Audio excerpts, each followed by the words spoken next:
Hej med jer. Jeg ved godt, der er gået noget tid siden min sidste video. Ja, skylden til, at jeg ikke har lavet en video.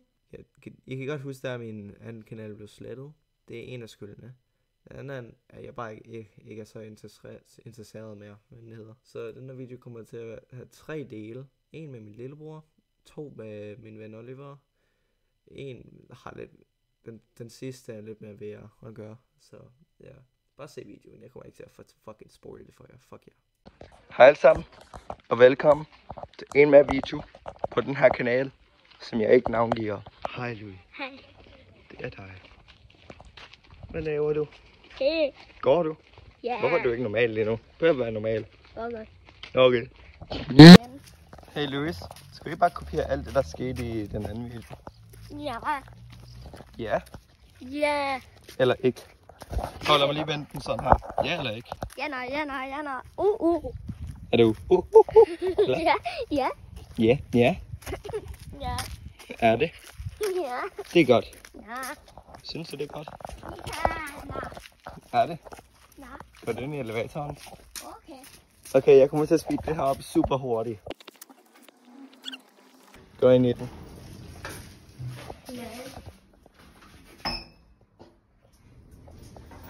Du gjorde det. Transition.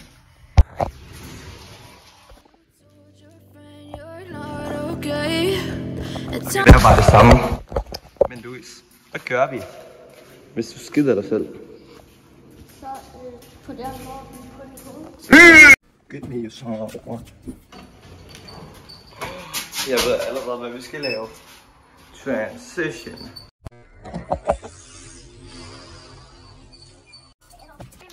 Hvad laver du? Rutscher. Gør det.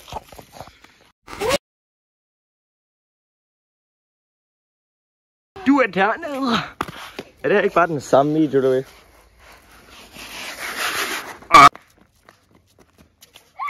Og jeg prøver at komme op og filme og gøre det.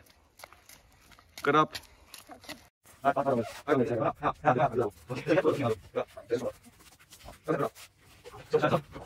Hold min telefon sådan her.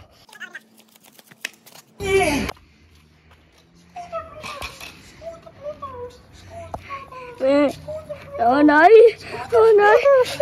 Okay, altså, jeg skal vise min lillebror, hvordan der er boss i fodbold. Måske i basketball. Jeg skal lige vise ham, okay?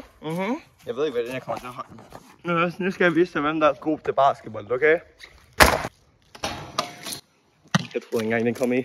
Løb dig. Den var god, den der. Fuck nu af! Men, bambur! Jeg så ikke, at den kom i. Hvad fuck mener du? Motherfucking bold. Det er boldens skyld. Du er shitty, prøv med. Du ser, hvor meget han misser. Prøv at se, hvordan han kaster. Du er så tæt på, Louis. Du er så tæt på. Kan du se det der? Se, hvor tæt på han er. Der er det fucking sindssygt. Like, shut your bitch ass up. Nej, spil fodbold. Det der er dit mål der nu. Det er dit mål der nu, Louis. Målmand. Jeg spiller med klipklapper, så det er ikke lort. Au, min fucking tær. Nu er du målmand. Det er fodbold. Au, min tær igen.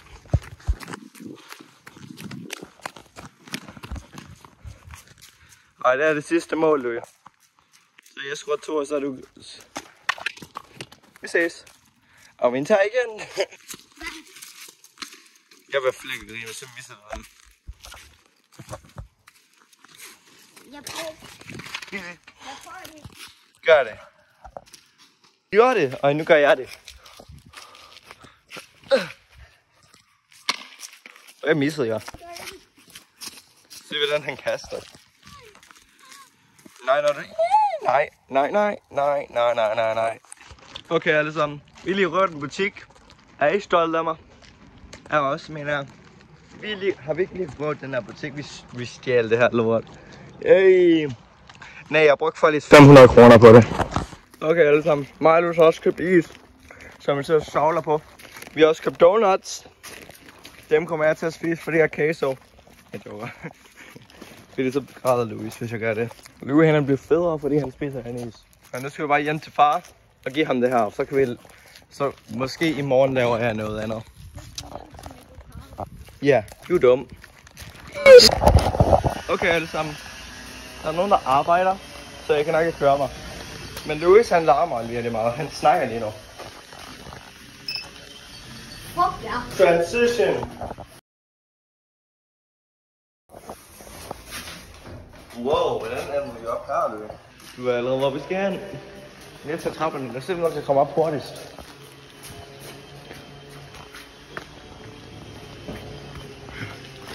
Jeg er en gammel mand, der går op ad trapperne.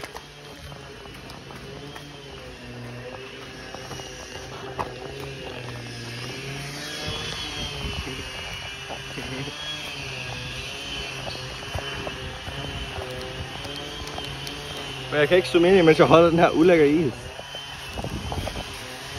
Haha, jeg slår dig.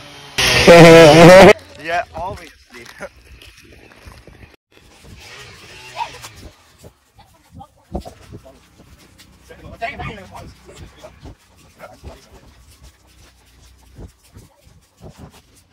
Nå, jeg har ikke glemt at stave i filmer.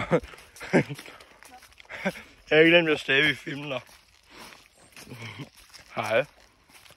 Fuck ja. Ja, fuck ja. Dummasser. Nej, men du kopierer videoen. Fuck dig, Louis. Han fucking... Jeg ved ikke, hvad han snakker om. Gør I ikke? Det eneste, jeg har hørt, var... Er det yummy, Louis? Er det ikke yummy? Sig det til mig. Fuck dig, det er yummy. Her er den næste del. Hej. Hvad laver du? Jeg har lige set en Kevin. Hvad laver du, Oliver? Oliver? Er det dig? Hvad laver du? Hvad laver du? Kan du lige sige lige, hvad du laver? Du er sur, fordi du ikke får penge. Hvad er du Jeg laver? kigger rundt. Hej alle sammen. Velkommen til den her video. Den der intro var en intro til en anden video, som jeg ikke gider at lave. Oliver, han er her. Goddag. Goddag. Endelig en ny idiot, som der er i mine videoer. Det eneste gælder jeg for to idioter, man. Det er faktisk sindssygt. Okay, vi skal op og lave ballade i en skole. Er du klar? Nej. Og ja, alle sammen. Det her er en af de sidste videoer, jeg laver. Psych. Og Oliver, Der er ingen gade, jeg gør. hvad laver du lige nu? Jeg undrer mig over, hvad jeg skal lave. Hvad er det, du laver, når du laver det, når du laver? Det vil dø. Okay, alle sammen. Der er skoletid. Så jeg ved ikke, om vi vil være her. Det gør du heller ikke, hva'? Niks. Okay, du er der. The fuck you say to me, you little shit? Vi kommer bare til at gå ind i en skov eller noget. Vi slipper væk fra... Dun. Oh my god, Oliver, lad os filme det her. Det er meget. Det her bliver til en montage, en shitty montage, okay?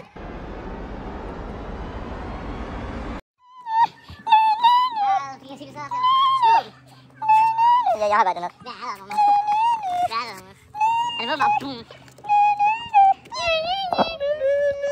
Du glemte at gøre det her. Er det en stor form for fucking ost? Okay, alle sammen. Rate min montage ud af 0. 0 ud af 0.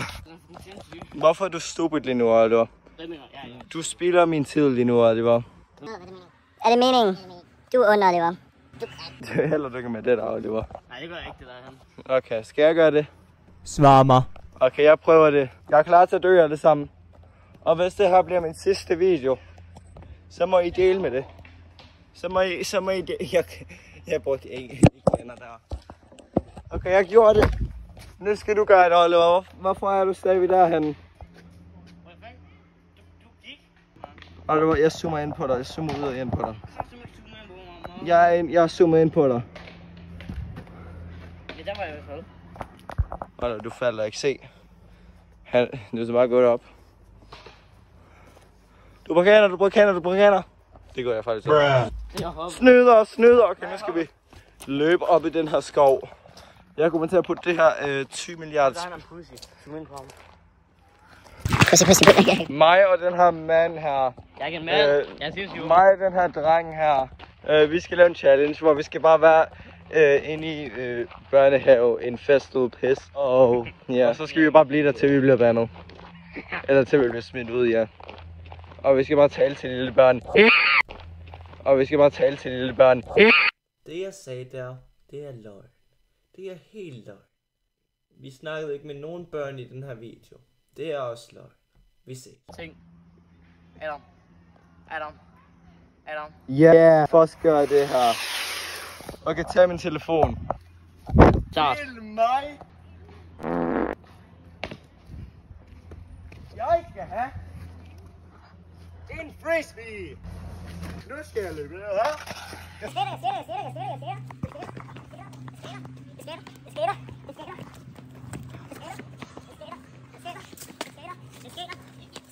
Okay alle sammen, hvad er den shittigste video? Vi kommer ikke til at filme noget, fordi der er børn overalt. Og det er irriterende, og du har problemer. Du kan zoome ind også. Ja, så går jeg lidt længere væk.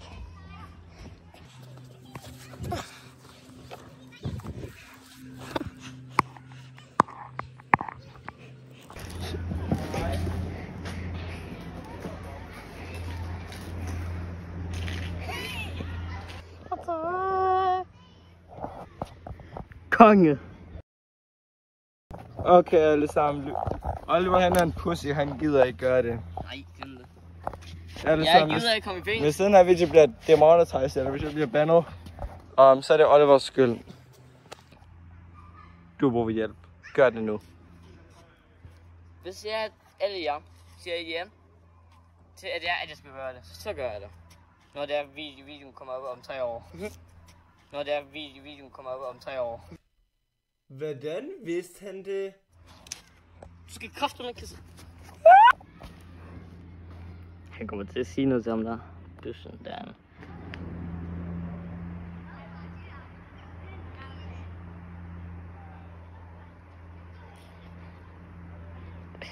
Jeg får samtidig. Okay alle sammen, han siger, hvis 3 af jer siger ja, så gør han det der, som jeg lige har gjort 2 gange. Men den der samtale, den var virkelig god. Jeg gik op til ham, ikke, og så spurgte han, hvad hedder du? Så sagde jeg hedder Bo, og jeg er 8 år. Og så sagde han, det tror jeg ikke på, Bo. Og så spørger jeg, hvad hedder du? Så siger han, jeg hedder... Nej, så siger jeg ja. Men jeg kan ikke finde det. Ja. Bob og Bo. Ja. Jeg fik Bob og Bo forkert. Han spillede i hvert fald med i det. Han hedder i hvert fald ikke Bo, og hvis han hedder Bo, så er jeg fucking forvirret. Så er jeg bare fucking forvirret. Så er deres forældre, de har brug for hjælp. Ja, jeg må hjælpe med deres navn. Navngiv dit sunde bedre. Ja. Mit far skal Bo Brød. Ja. Hedder du Bo? Ja. Nej, jeg hedder Per. Ja. Per Pels. Ja. Gør du? Ja. Er du sikker? Ja. Er du helt sikker? Ja. Ja. Hej. Hvad? Godnat. Vi har fundet noget spændende. Jeg ved ikke hvorfor vi går for mig. Jeg kan gå der rundt. Hvad med nej? Ja, se. Vælt den. Jeg vælte den. Oh my god, suppe. Jeg har ikke lært mig og Louis putte cola ind i den. Det var mig og Louis, det der. Er pand? Det kunne vi lige se. Skal vi lige se, om der er pand på? Det kan vi godt. Er der pand? Ja. Han skal prøve VR-gyser alle sammen. Han har lovet jer. Og jeg kommer til at filme det. Fuck. Nej, ikke fuck. Du elsker os. Yay. Okay alle sammen, I er deroppe. Den her. Hvor er han? Du kommer til at spille VR. Nej. Okay alle sammen. Yay. Nej, det kommer ikke til at være yay. Ikke for mig i hvert fald. Nej, ikke for dig. Jeg skruer lige ned herfra. Okay, Oliver, jeg kommer til at putte mikken herover, så de kan høre dig mere. Glæder du dig? Du skal tage telefonen. Hvordan gør jeg det? Det ved jeg ikke, finde ud af det. Sådan der. Hvorfor sidder jeg omvendt? På en stol. Så fuck. Og jeg har allerede spillet det her, før min video blev fucket, så nu skal du spille det. Nu, hvad du kan gøre, er, at du kan blive herinde og græde, eller klare spillet. Skal det ikke længere om bagud egentlig her? Du skal gå igennem en dør, finde en dør. Hvordan går jeg? Du skal trykke på en dør med dine hænder. Det var godt! Og pas på klovnen, han snikker op på dig. Han er lidt sneaky. Jeg kommer til at gøre det her sådan, de kun ser dig. Okay? Jamen hvis jeg ikke kigger ned, falder det mig, ja. Og det er en crawl space, du skal finde. Hvis jeg kigger ned, så falder det mig, ja. Nej. Det er godt. Jeg tror, det burde gøre det ikke. Du ved, hvor mange, som man siger. Nej, det er lort. Måske skulle gøre den strammere til dit hoved. Så er den så fast i dit hoved. det er mit hoved. Hvor er det bare? Ja, det kunne jeg også spille en gang, men så faldt den bare aldrig. Vi er jo i gang med at spille, når vi har fejl. Ja, du fejl. Du vinder ikke. Nej, nu kommer den til at pisse ham. Jamen først gas. Ja, jo. Er det godt? Nej, jeg kan gøre det lidt mere sådan. Hvad med, at du tager den på mig, og så går den stram? Hvad med det? Det her går jo fint. Det skal være fint, det der. Hvis den fucking falder af dig, så har du et problem med dit hoved. Bro! Hallo? Hvad sker det her? Jeg har et alt for stort hoved. Kan jeg have så hoved, mand? Hvorfor skal jeg så hoved, mand? Oh my god, falder den af? Det ved jeg ikke. Kom op, prøv. Så hvis du falder af, så skal jeg ikke have. Den ser så skæv ud. Jeg falder en dør. Kæft, der er tyk, mand. Nå, ja. Sidder den god på dig, eller noget? Niks, mand. Kommer jeg til at dø? og nu kommer kameraet og alt muligt til at være bedre. Hvordan kravler jeg? Prøv at se, hvor god du er. Prøv at se, hvor god du er. Prøv at se, hvor god du er. Du dør. Der er en bagved dig. Og husk, du drejer med den her. Ja. Du kan da ikke dreje hele stolen, så de ikke kan se dig. Så du gider bare gå den her vej. Ja. Du gider bare finde en. Det er ikke så svært. Også hvad jeg kan gøre det sammen. Yes, nej, nu er jeg spændt. Sidder jeg fast? Nej, det gør jeg ikke. Hold det bare. Gravder den. Gå ind til den, Gravder den der. Kage. Og du kan putte den på dit hoved. Ja, tak. Og du ikke skal... Styr med dit ven. Sådan der. Nu skal du tilbage hurtigt, inden du dør. Du skal virkelig tilbage hurtigt. Det kan jeg godt gøre. Så hurtigt han er altså.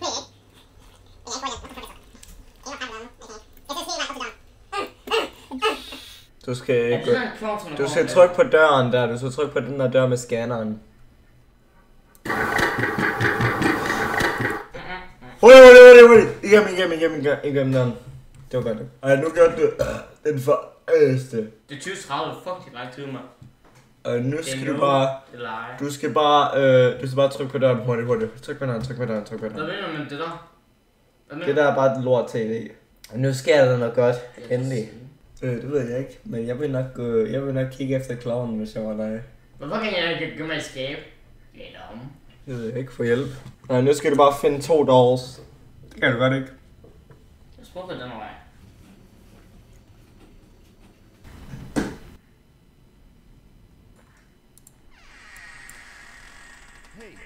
Løb.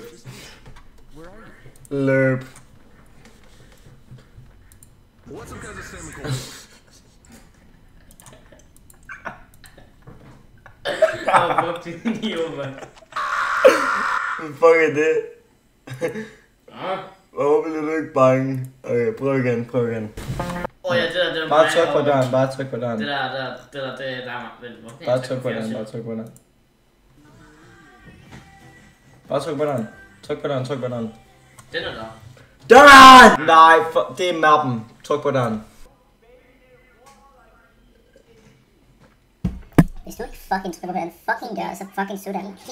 Bare spil. Hvorfor den her røg? Han snikker op på dig. Bare kig væk i sådan 10 sekunder. Kig væk i lang tid. Længere tid.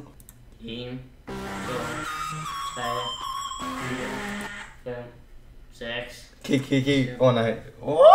Kysse, dreng. Hvorfor bliver du ikke bange af det? Du er bange af dig mere. Alle sammen plejer vi pussy banker det.